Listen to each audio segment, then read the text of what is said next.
I'd like to talk a little bit about some of the tools, the actual tools that helped me when I started to learn Chinese, but also other languages. So, in a way, this is a follow up from the Will I Ever Learn Chinese podcast. And I kept it quite neutral in the podcast because ultimately it's not so much about the actual tools that matters that much. There are lots of different tools that do very similar things. So the ultimate thing that really helps is keeping your motivation up, being really keen to learn, enjoying what you're doing and not doing something that's a bit like, I don't quite fancy this, this type of learning that's usually not going anywhere. The best learning is the learning you enjoy. And that's quite individual. And for myself, what I really enjoy is sort of more gamified approaches. And I've only found that out really by trial and error. I mean, I've learned so many languages using so many different tools, so many different ways, that eventually I got to the stage where I realized that, oh, this is actually working for me. So, in my podcast, when I was talking about the gamified learning program that I eventually chose to learn Chinese, I was talking about the Rosetta Stone. And I know that amongst polyglots and linguists and others, there are quite divided opinions about the Rosetta Stone. Well, some people are really positive, like me. Others would say it wasn't for them. So again, it's very much like a personalized approach. But I really like it, and this is why. I started using the Rosetta Stone very early on when I learned Portuguese. I was learning Portuguese from a book. I had to learn it very quickly because I was going to Brazil to do field work and I didn't have much time to learn Portuguese. And I managed to get my hands on a second-hand copy of the Rosetta Stone, which I used, and it was quite an old copy. I've since used it in other ways, but the way it basically looked at the time is you got this sort of this box, and there were CD-ROMs in here. This is a newer version of another language that I subsequently did, but yeah, you had these like CD-ROMs and little booklets and things in there, and those were the ones that you were using.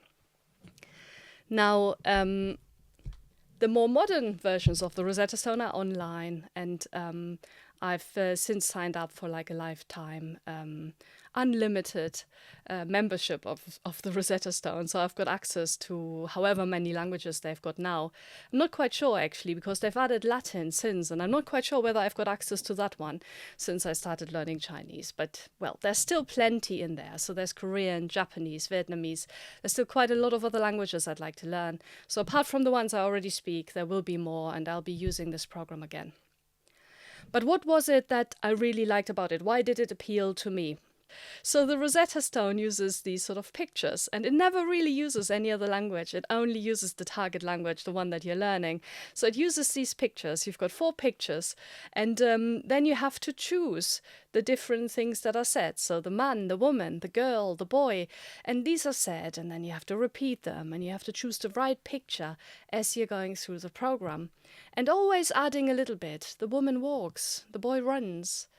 The boy is drinking juice, the woman is drinking milk, the woman is eating, and so on. So you're sort of learning new words by knowing bits of the sentence, the woman, the boy, and then adding new things on, like is eating, is drinking, and so on.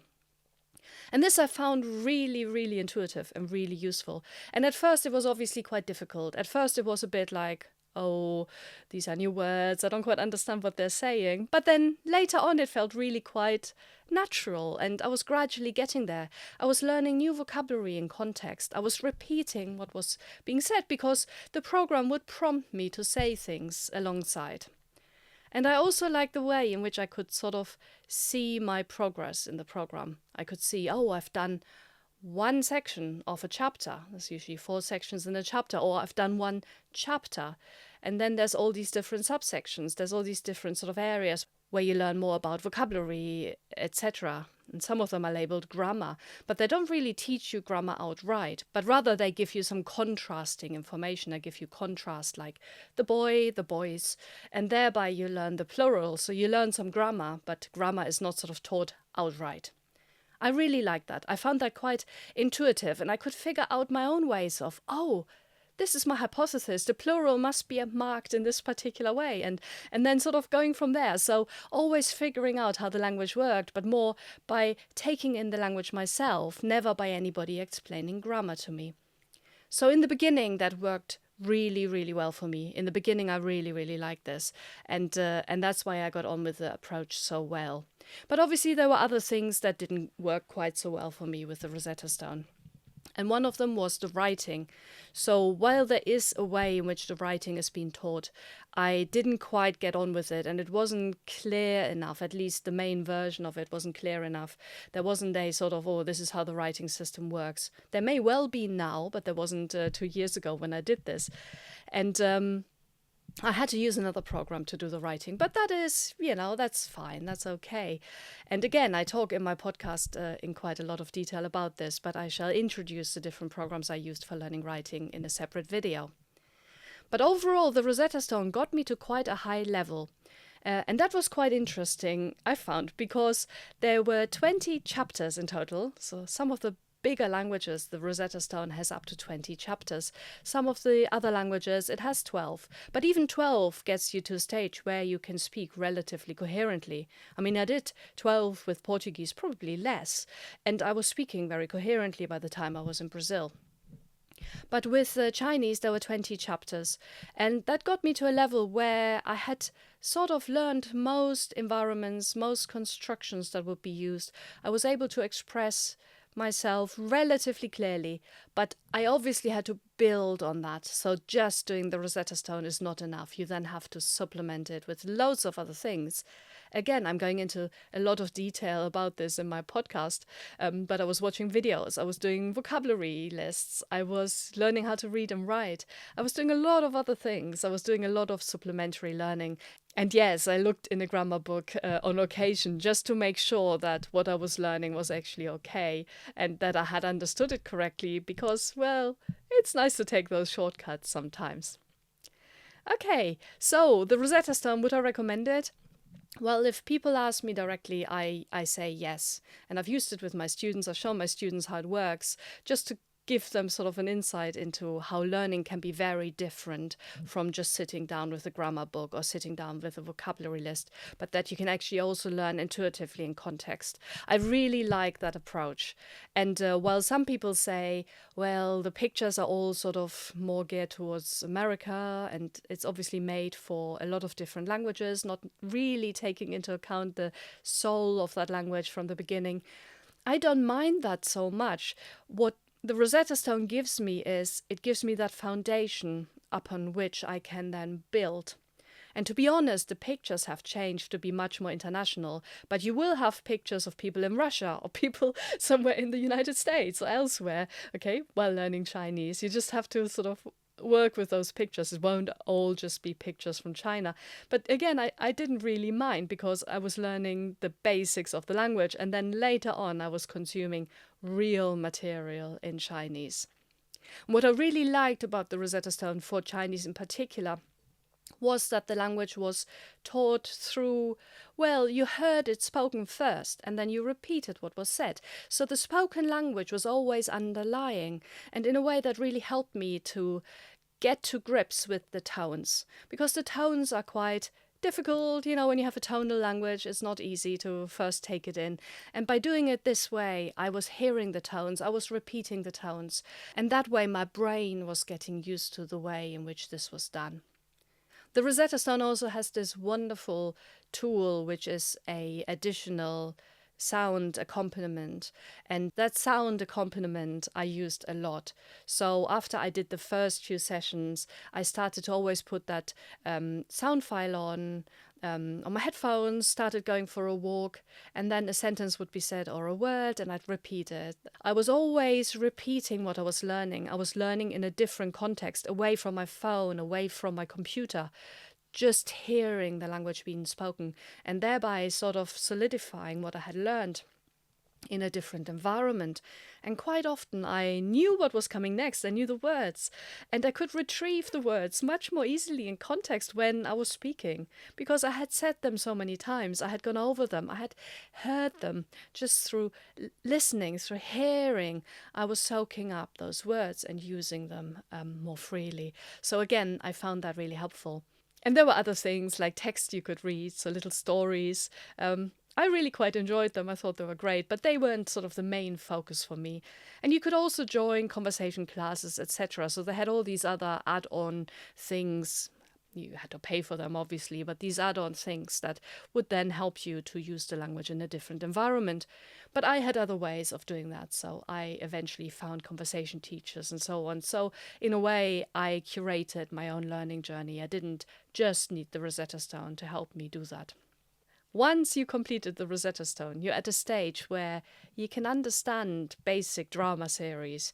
You can talk to people in a relatively coherent way for a relatively good amount of time, as long as you've repeated, you've learned everything the way all the way through. So you need to do lots of repetitions, listen to the sounds, go over chapters again, etc.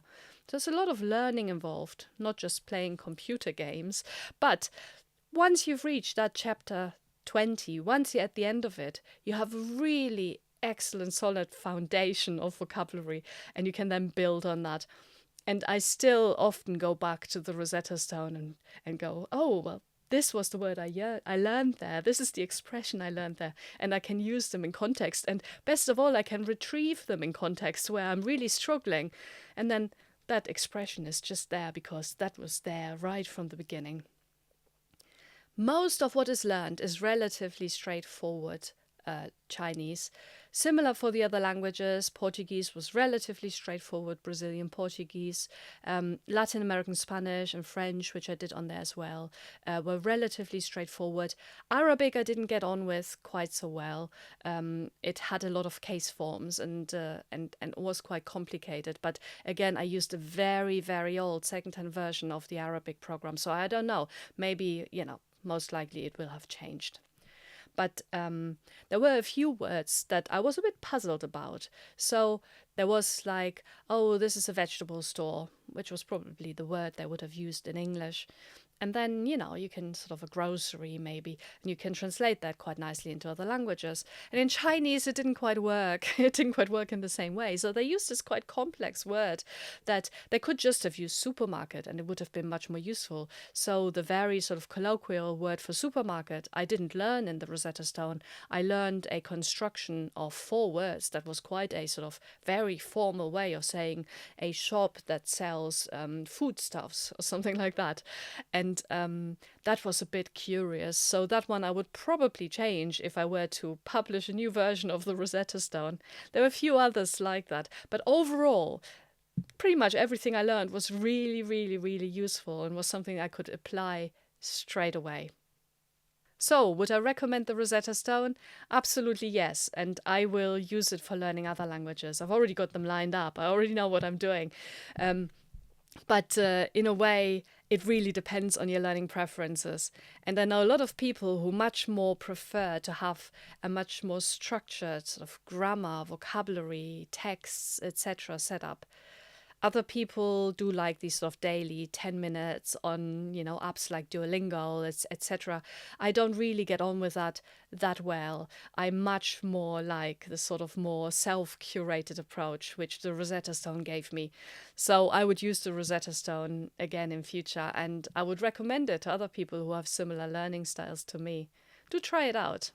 Actually, it is an expense in the beginning. You have to pay some money. You sometimes get it reduced if you get like a Black Friday deal or whatever. They sometimes have these deals, and you can get a lifetime membership for probably about the same amount or less than you would pay for a language course, a proper language course at a language school with a teacher and maybe other classmates.